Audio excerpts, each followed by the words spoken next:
नमस्कार, बहुत बहुत स्वागत आपका आदि टीवी पर। मैं हूं आपके साथ पारुल। आज है अंतर्राष्ट्रीय बालिका दिवस। जी हाँ, बालिका जो सृष्टि की निर्मात्री है, ये बालिका ही है जो आगे चलकर एक संपूर्ण स्त्री बनती है और जिसकी कोख में दुनिया का भविष्य पलता है। लेकिन दुनिया के बहुत से क्षेत्रों में आज भी इस बालिका को कोख में ही मार दिया जाता है। यदि कोख से बेदखल करना संभव नहीं हुआ तो समाज की रवायत उसे मुख्य धारा से बेदखल कर देती है। कई प्रतिभाशाली बालिकाओं को घर की 4 दीवारों में कैद कर दिया जाता है, चौके चूल्हे तक समेट दिया जाता है। घर के बाहर भी कोई दुनिया है ये उनको बताया ही नहीं जाता। रोशनी का एक कतरा उन तक नहीं पहुंचता और वो अंधेरों में गुमनाम जीवन जीने को मजबूर हो जाती हैं। आज भी दुनिया में लिंगानुपात तो बिगड़ा हुआ है ही, बालिकाओं की शिक्षा और समान अधिकार को लेकर भी स्थिति खराब है।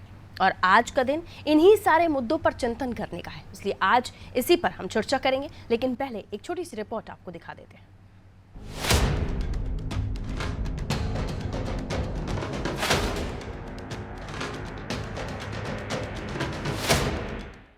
आज अंतर्राष्ट्रीय बालिका दिवस है और इस बार अंतर्राष्ट्रीय बालिका दिवस पर संयुक्त राष्ट्र ने थीम रखी है, लड़कियों के अधिकारों में निवेश करें, हमारा नेतृत्व हमारा कल्याण।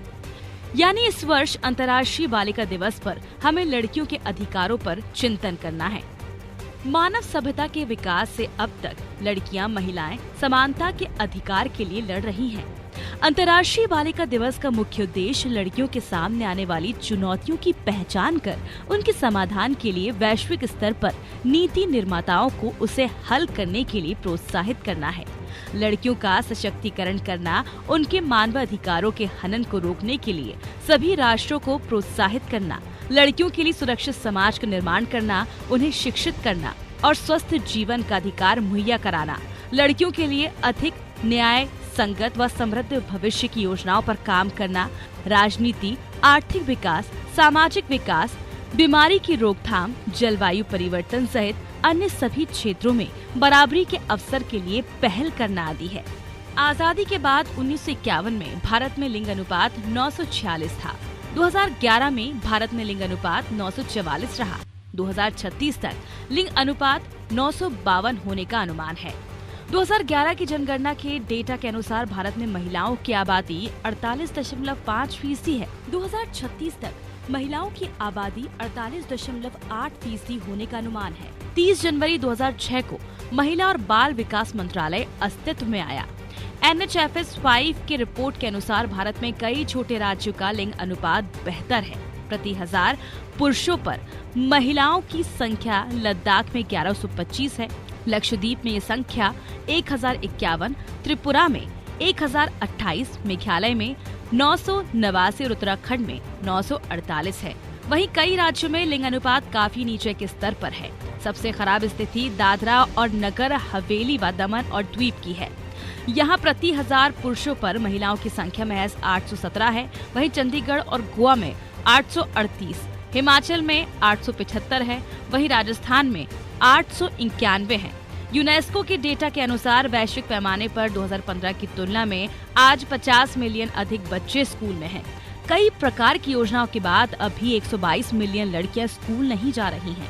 गरीबी की समस्या, बाल विवाह, कम उम्र में मां बनना, बाल श्रम या घरेलू श्रम के कारण लड़की अपने अधिकारों को हासिल नहीं कर पा रही हैं। संयुक्त राष्ट्र के आंकड़ों के अनुसार 5 में से 1 लड़की दुनिया में मिडिल तक की शिक्षा नहीं पूरी कर पाती है। 10 में से 4 लड़कियां 12वीं तक की पढ़ाई पूरी नहीं कर पा रही हैं।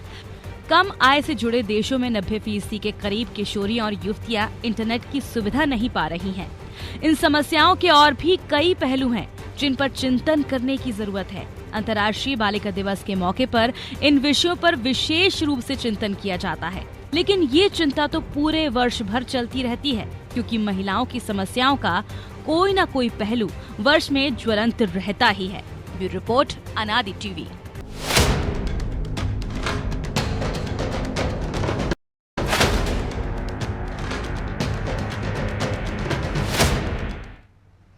ये सच है, हम उस देश में रहते हैं जहां बेटियों को पूजा जाता है। उनके पैर धोकर नवरात्रि का समय आ रहा है और उसमें आशीर्वाद भी लिया जाएगा। कामना की जाएगी कि माता रानी आपको हर चीज से नवाजे और उन्हीं के स्वरूप 9 कन्या को पूजा भी जाता है। लेकिन असल में उन बेटियों की, उन कन्याओं की दशा क्या है, ये रिपोर्ट आपको भली भांति बताती है। आज भी देश की कई सारी बेटियां स्कूल नहीं जा पाती। देश की कई सारी बच्चियां 5वीं या 8वीं तक के बाद पढ़ाई आगे नहीं बढ़ाती। देश की कई सारी बच्चियां आज भी कोख में ही मार दी जाती हैं। देश की कई सारी बच्चियां आज के इस 21वीं सदी में, जब हम टेक्नोलॉजी को लेकर अपनी पीठ थपथपाते हैं, आज के इस युग में भी कई सारी बच्चियां स्कूल की दहलीज तक पहुंचती हैं और उसके बाद आगे की शिक्षा पूरी नहीं कर पाती। कई बार परिस्थितियां अनुकूल नहीं होती हैं, लेकिन कई सारी ऐसी चीज़ें भी होती हैं जो ये बताती हैं कि क्या आज भी वही बात जो सदियों पहले ये कही जाती थी कि क्या बेटियां होना गुनाह है। सूर्यकांत चतुर्वेदी जो हमारे साथ जुड़े हुए वरिष्ठ पत्रकार हैं आप। सूर्यकांत जी, बहुत बहुत स्वागत करती हूँ आपका अनादि टीवी पर। सुन पा रहे हैं आप मुझे? आपका डिवाइस शायद म्यूट है। समाज सेवी हैं प्रार्थना मिश्रा जी हमारे साथ जुड़ी हैं। प्रार्थना जी, आपका स्वागत करती हूँ। गुरुदत्त मिश्रा जी, आपसे ही मैं शुरुआत करते हुए इस बात को समझना चाहूंगी। यूनेस्को का डेटा कहता है वैश्विक पैमाने पर 2015 की तुलना में आज 50 मिलियन अधिक बच्चे स्कूल में हैं, लेकिन कई प्रकार की योजनाओं के बाद भी 122 मिलियन लड़कियां देश में शिक्षा नहीं ले रही हैं, स्कूल नहीं जा रही हैं। और ऐसे कई सारे आंकड़े हैं जो तमाम प्रयासों के बाद, तमाम योजनाओं के बाद भी बेटियों को पूरी तरह शिक्षा नहीं दिला पा रहे हैं। कई सारी बेटियां शिक्षा लेने के लिए शिक्षा के मंदिरों की दहलीज तक तो चढ़ती हैं, लेकिन साल 2 साल के बाद उन्हें घर बिठा दिया जाता है। कई सारी परिस्थितियां हो सकती हैं। क्या मानते हैं आप, क्योंकि इतना लंबा दौर आपने भी देखा है और कई सारे घटनाएं आपके सामने भी रही होंगी, लेकिन कहाँ प्रयासों में कमी हो रही है? आपको लगता है कि आज भी, जैसे कि मैंने शुरुआती दौर में कहा, कि बेटियां पैदा होने के बाद ही क्या माता पिता के सामने समस्याओं का अंबार खड़ा हो जाता है? बहुत सारे कारण है। देखिए, हम लोग भी समुदाय में काम करते हैं, तो हम देख पा रहे हैं कि 8वीं 10वीं के बाद बहुत जगह लड़कियां नहीं पढ़ रही हैं। बहुत जगह लड़कियां पढ़ना चाह रही हैं, परिवार भी पढ़ाना चाह रहा है, लेकिन पास में कोई सरकारी स्कूल नहीं है। मतलब 8वीं के बाद नहीं है, 10वीं का नहीं है, 12वीं नहीं है, कोई कॉलेज नहीं है। तो एक तो वो प्राइवेट का फीस नहीं अफोर्ड कर सकते हैं। दूसरा, आना जाना एक बड़ी समस्या है। कोई पब्लिक, तो कुछ जगह ऐसी जहाँ कोई पब्लिक ट्रांसपोर्ट नहीं चलता है, तो वो लड़की की मोबिलिटी वहीं कंट्रोल हो जाती है, तो वो जाए तो कैसे जाए, एक वो मुद्दा होता है। स्कूल में भी जिस तरह का हमारा व्यवहार होता है, स्कूल में जिस तरह की पढ़ाई होती है, वो भी एक पीछे खींचने का कारण होती है। और इसके साथ साथ एक असुरक्षा वाला भी होता है कि अगर हम घर से निकल रहे हैं तो कहीं मेरे साथ कोई अनहोनी नहीं हो जाए, किसी तरह की कोई घटना नहीं हो जाए, एक ये कारण होता है। और दूसरा एक कारण तो ये भी होता है कि भाई हमें लड़कियों को पढ़ा के करना क्या, आखिर में तो उनकी शादी करनी है, तो ज्यादा से ज्यादा 8वीं करवा दिया, 10वीं करवा दिया, 12वीं करवा दिया। लेकिन ज्यादातर 12वीं 10वीं के बाद शादी ही सपना होता है परिवार का। सपना तो नहीं होता है, लेकिन शादी ही गोल होता है कि उनकी शादी करा देना, और ज्यादातर वो भी जाती है।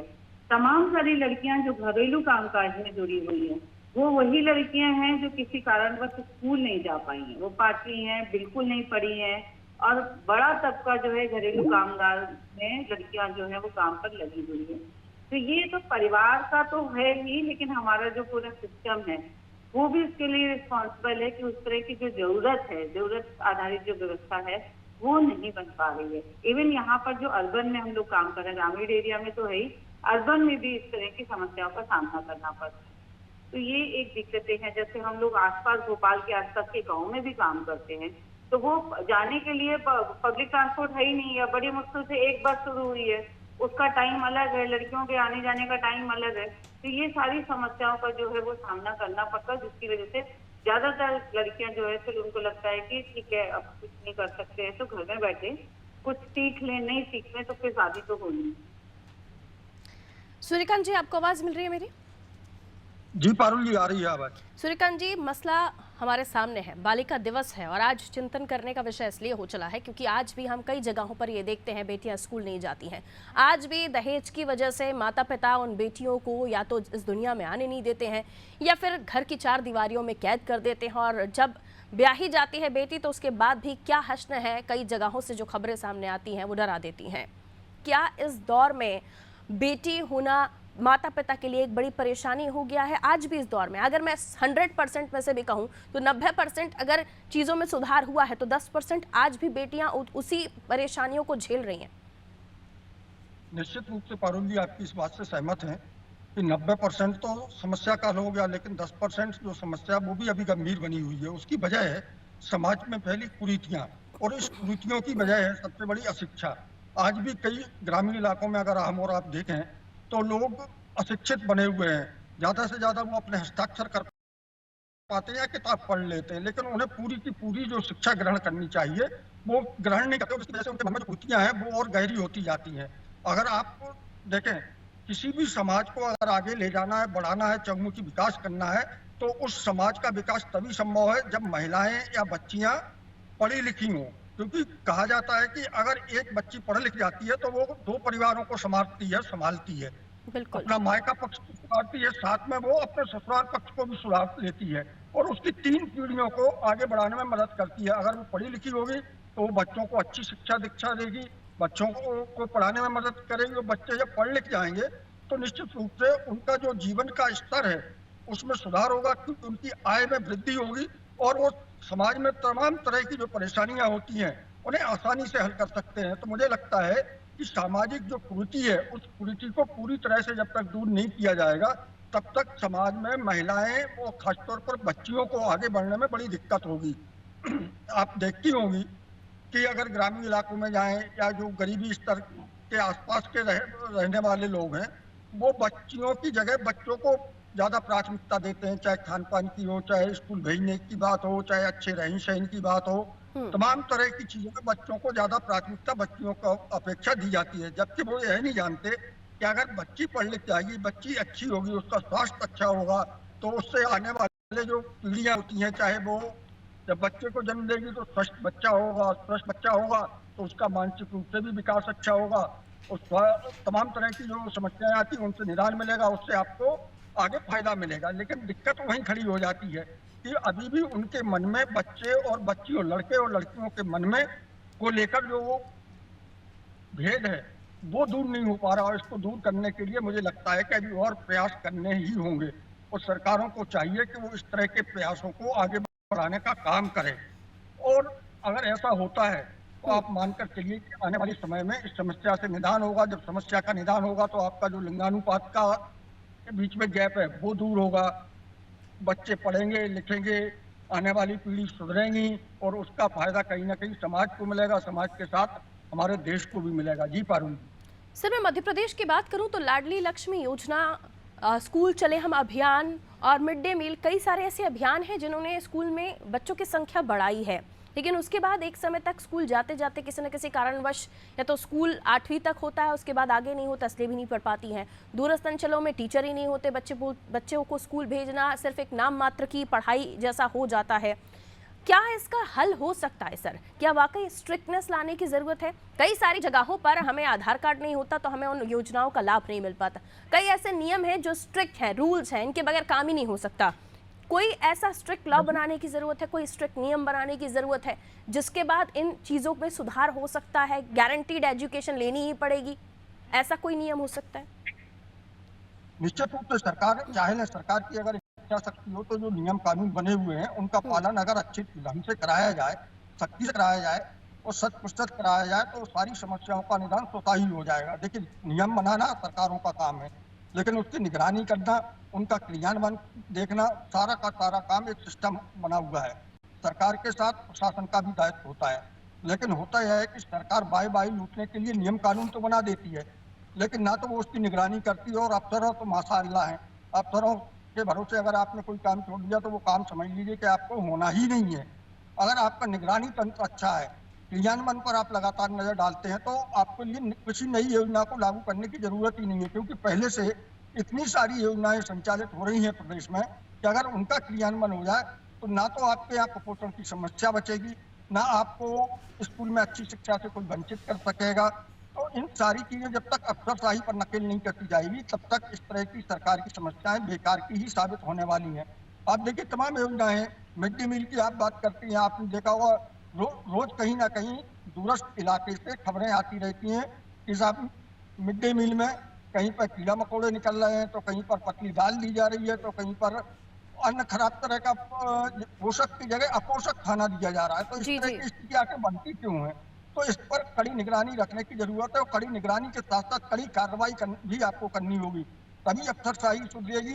अन्यथा वही स्थिति बनी रहेगी, आप कितनी भी योजनाएं ला लें और उन योजनाओं का लाभ कागजों में तो जनता को मिलता है, कागजों में आंकड़ों में तो देखने में बड़ी अच्छी लगती है, लेकिन वास्तविकता यह होता है कि जमीनी स्तर पर उनका 100% क्रियान्वयन नहीं होता है। तो अगर 100% क्रियान्वयन हो जाता तो आज मध्य प्रदेश में कुपोषण की स्थिति नहीं बचती।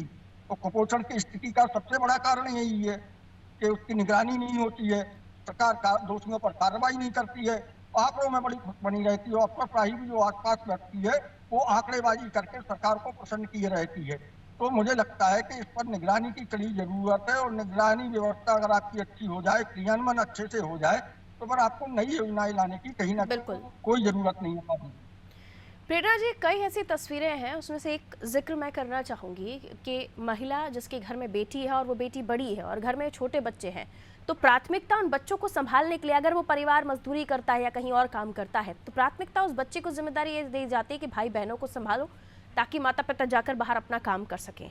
ये भी एक स्थिति देखी गई है। अगर बेटी को पढ़ाई कराएंगे ज़्यादा बेहतर है उन दोनों बच्चों के लिए, क्योंकि अभी जो अभियान है उनमें यही 2 बच्चों के बाद आप कई सारी योजनाओं का फ़ायदा नहीं ले सकते अगर आप माँ हैं तो। कई ऐसी लाडली लक्ष्मी योजना का भी इसी तरह से कुछ सिस्टम है। तो आपको लगता है कि इन चीज़ों पर जागरूकता अभियान चलाने की आज भी आवश्यकता है कि बच्चे 2 होंगे तो आप अच्छे से उनकी परवरिश कर पाएंगे, उनकी जो ज़रूरतें हैं उसको पूरा कर पाएंगे, और जागरूकता इस चीज़ की भी लिए ज़रूरी है कि व्यवस्थाएं हैं उनका उपयोग करने के लिए आपको आगे आना पड़ेगा। प्रेरणा जी, प्रार्थना जी। जी बिल्कुल आप बोल रहे हैं जी प्रार्थना जी। सबसे बोला, हम लोग घरेलू कामगारों में देख रहे हैं कि ज्यादातर जो लड़कियां या तो घरेलू काम कर रही हैं या फिर अपने घरों में बच्चे संभाल रही हैं, भाई बहनों की देखभाल कर रही हैं, तो माँ जो है वो काम पर जा रही है। जहाँ तक जो आप योजनाओं और इनकी बात करें, हमारे यहाँ काफी सारी योजनाएं हैं, कानून भी काफी सारे, सही इम्प्लीमेंटेशन हो जाए तो अपने आप जो है उसका वो असर दिखने लगेगा। सवाल ये है कि बस इतने सारे हमारी योजनाएं चल रही हैं, इतने सारे कार्यक्रम चल रहे हैं, लेकिन औपचारिकता उसमें ज्यादा हो रही है। अगर एक एक जो प्रोग्राम है उसका सही तरीके से इम्प्लीमेंटेशन हो, सही तरीके से मॉनिटरिंग हो, जो ग्राउंड रियलिटी है वो चेक करके स्ट्रेटेजी जो बनाई जाए, जो हमारे प्लान बनते हैं वो ग्राउंड रियलिटी चेक किए बना बनते हैं, तो उसमें जो है वो भागीदारी लोगों की हो, तो वो जरूरत आधार पे जमना बनना चाहिए। जैसे हम बोल रहे हैं कि किसी इलाके में, किसी एरिया में अगर पब्लिक ट्रांसपोर्ट नहीं है, अगर वहाँ पब्लिक ट्रांसपोर्ट शुरू हो जाता है तो महिलाओं लड़कियों की मोबिलिटी शुरू हो जाएगी। कहीं पर अगर स्कूल नहीं है तो कहीं पर आप देखेंगे पास में 2-3 स्कूल है, लेकिन कहीं देखेंगे तो काफी दूर तक कोई स्कूल ही नहीं है। तो आप उस तरह की योजनाएं बना सकते हैं। आप जो बस पास करते थे उसका भी बहुत फर्क हुआ, बस पास बहुत महंगे हुए हैं। पहले महिलाओं को, घरेलू कामगारों को 50% का छूट मिल रहा था, वो छूट बंद हो गया। स्टूडेंट के लिए मिल रहा था, उसको बंद कर दिया। तो ये सारी वजह है कि अगर हम इसको ठीक तरीके से चलाएंगे तो निश्चित ही जो हमारा सिस्टम में जो ये कमियां हैं ये दूर होते हुए जो एक्सेस एजुकेशन को कर सकेंगी, एजुकेशन के साथ साथ काम को भी कर सकेंगे, इनकम का भी कर सकेंगे। लड़कियां पढ़ने के बाद काम करना चाह रही हैं, लेकिन उनके पास वो संसाधन नहीं है जिसमें वो कमाई करके अब जो है अपने पैरों पे खड़ी हो सके। तो बहुत चीजें हैं, लेकिन उसको अगर प्रभावी तरीके से हम कर पाते हैं तो अलग से किसी तरह की व्यवस्था की जरूरत नहीं, ऐसा मुझे व्यक्तिगत रूप से लगता है।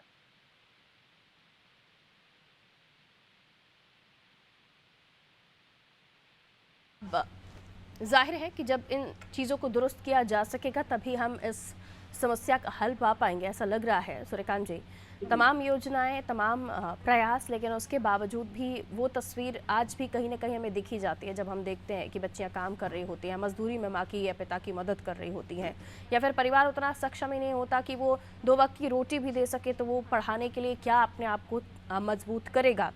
ऐसे में क्या लगता है आपको कि माता पिता अगर जागरूक होंगे, क्योंकि हम देखते हैं एक वो दौर होता है जब अभी 8वीं क्लास तक या बच्ची 12-15 साल की होती है तब तक हम नहीं पढ़ा पा रहे हैं, लेकिन वही बच्ची जब समाज में खड़े होकर अपने लिए लड़ने की कोशिश करती है तो अपने आप को पीछे पाती है, क्योंकि एक अहम हथियार शिक्षा जिसे बहुत पहले ही उसके माता पिता दे देते तो शायद वो इस दौर में अपने आप को और मजबूत समझ पाती।